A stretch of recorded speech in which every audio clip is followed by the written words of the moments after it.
A very warm welcome to you all to the one-on-one set. In the studio tonight, we have with us Riya Jankee.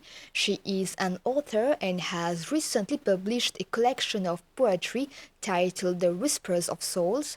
And tonight, during this episode of One-on-One, Riya is going to share with us more about her passion for poetry. Riya, thank you so much for joining us in the studio of the MBC. Hi, Goyal. Thank you so much for having me here today. So, Ria, you've actually published a collection of poetry recently. Poetry, is a form where we can express our thoughts and our feelings using distinctive style and rhythm. So, talk to us, how did you develop this passion for creative writing, especially poetry? I'm a literature student at college. At first, I usually didn't like poetry, but then gradually, when I started immersing myself into words, I started finding the beauty in poetry. I started writing, and it started with small words. It began with small words, small sentences, and then it turned into a poetry. So, you always had this passion. Yeah. And how do you view poetry in your life? Is it a way to pen down not only your thoughts, but also a way to escape from the daily routine? Of course. Actually, poetry gives a sense of expression. For me, poetry is a way to express everything that goes unnoticed in this world. And that's how I put my emotions into words and I express myself to the world. But to write poetry is also not very easy. Yeah. It's quite complicated, to go with the flow. So, have you actually followed any course in creative writing? No, actually, it all came naturally. I didn't take any course. It was something that was innate, and I I used my skills that I had in college for literature. I started using imagery. Whenever I used to write, I made sure that I'm rhyming my words, I'm creating patterns, and I'm creating imageries. So it was all a natural process. Wonderful. And the book, The Whisper of Souls, explores, the beauty and complexity of poetry, and it has very different themes as well. So, what inspired you to embark on this poetic journey?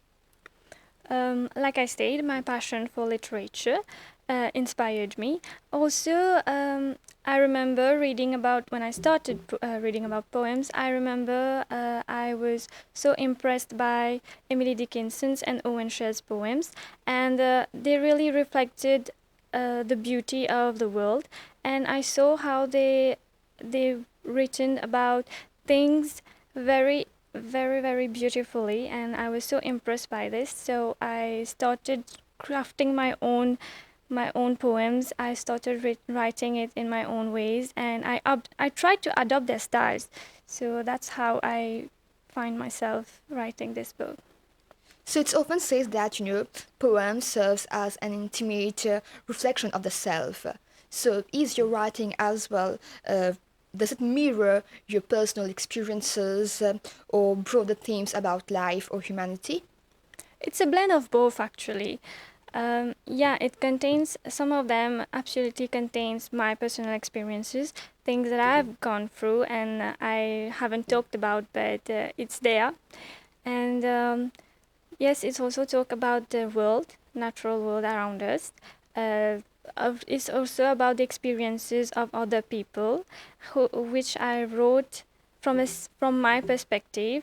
I tried to take their experiences and write from their perspective in this book.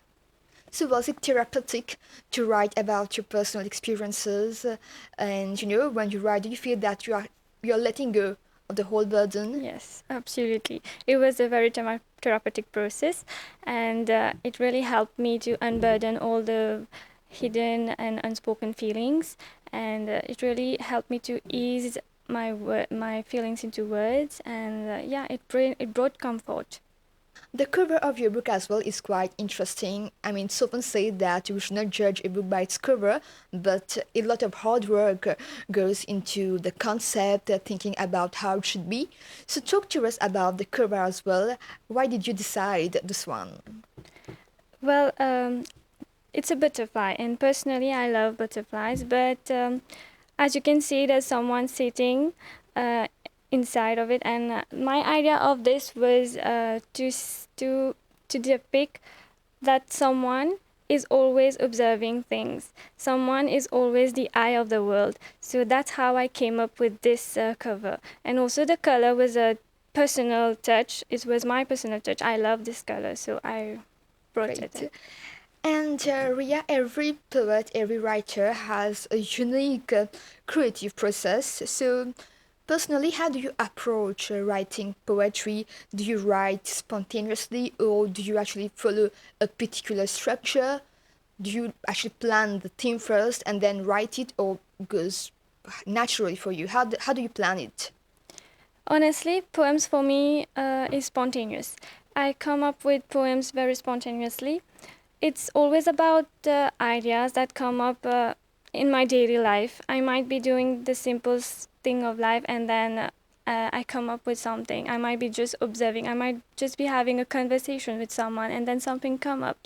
And then I turn that into poetry. It's not something that I plan. It's not something that I craft. I sit with it like homework. It's not something that I do by force. It's something that comes really naturally, and that's how I It make all my depends poems. on how you're Yeah, feeling and what you want to write, yeah. actually. And many readers find solace in poetry. Like you are, I'm sure, a reader of many beautiful poems too. So, what message or emotions do you hope that readers take away from your book? I hope that readers find solace in my book, first of all, because I've written emotions, human experiences, and things that people don't talk about. So I hope that people really appreciate my work, that they find themselves feeling heard, feeling seen, and that they find support. And I hope that it saves someone's, because sometimes reading poems can help you find this kind of solace, that this kind of safety, that okay, there are other people going through the same things, so it brings a type of safety. But what about you? How did you feel after publishing this book and telling your parents that you finally done with it and you've published your first collection of poetry? How was it for you? um, Personally, it was something very uh, Unexpected? yeah, because firstly, my parents really supported me into this, but being vulnerable, putting me out there into a book was something very unexpected and beautiful as well. They really supported me, they really appreciated it. So, yeah, it was nice. But how was the whole process for you for writing the poetry? Did you actually suffer from writer's block or it was okay for you naturally just writing about the book? I did suffer from writer's block. Uh, Firstly, those poems I started writing it a while back ago, and it was not something that I planned, but it happened. So then when I started. When I get this idea that I need to write a book about it, I started getting blocks of ideas. I was struggling from the last few poems. The last few poems I wrote, I was struggling to write it, and I was pressurizing myself because I had to finish it, and yeah, it was a hard process to kind of get the loss of ideas sometimes. But did you actually have any particular poet or works that have influenced, or inspired you to write in this style? Yes, actually, since, like I said, I was a literature student, I was inspired by Emily Dickinson's poem, and mostly when I saw her poems, there were poems that depict death, that depict uncertainty of life, and I found inspiration in her way of writing, how she tried to bring emotions into words, and this is what really pushed me to write in a certain way. I try to mimic her writing style and even Owen shares. But did you actually have any particular reader when you were writing this poem? Like, who was your main audience? There was my friend, and she really helped me throughout this process. She read each of my poems. Each time I wrote something, I would send it to her, and she would really give me feedback on how I write and how she feels, how she connects to this. And this really boosted my confidence to write this book. And she said that my poems are very meaningful. She kind of find herself in this, and this brought some hope in her. And Ria, modern poetry nowadays take different forms. So how do you see poetry evolving today, and where does your book fit into this contemporary world? Well, poetry now is made out in songs. You can say, in articles. We find people expressing themselves through music, through dance. And poetry, my type of poetry, fits in the modern way of dealing with the past and the present, and how it's related to us. Your poems also touch, like we've mentioned, a variety of emotions. So, which poem do you feel was like the most personal and meaningful to you, and why? Uh, Actually, in the first page of my book, there's a poem about my sister's pet fish called Blue Boo, and it was her first pet fish, and I wrote this poem to express how, as a fish, how it lived in this aquarium. The aquarium consisted of the figurines of SpongeBob. It was an animated series, and I used this idea to express how that fish lived in this, and how now it became isolated. How this place of his became isolated. It's no longer vibrant as it used to be. Wonderful. But publishing a poetry collection is also deeply personal. So, what was the most, would you say, the rewarding part of sharing your book with the world, and the most challenging part of it? The rewarding part was that people would find themselves in my poems. People would feel that there are there are other people out there who can understand themselves, people who are unable to express themselves. And the hard part was that I had to put me out there. I had to be vulnerable. I had to let the world know, and this was the hardest part. You also launched the book this year, and I'm sure you've got the chance to meet some of the readers as well. So, what were the feedbacks that you received from your readers? Any constructive criticism? Yeah, I did receive constructive criticisms. They say that my poems are very simple yet very meaningful, and they say that there are very many rhythms, and I have a writing. Some of them I have a writing pattern, and some of them are just like the normal. Sometimes it's good to know what to accept and what not to accept Yeah, as well. You should trust your inner self, right? And your book, like we said, there are different themes and different techniques as well. So you've studied literature a bit in school. So have you actually applied any technique or imagery while trying to write the poetry book?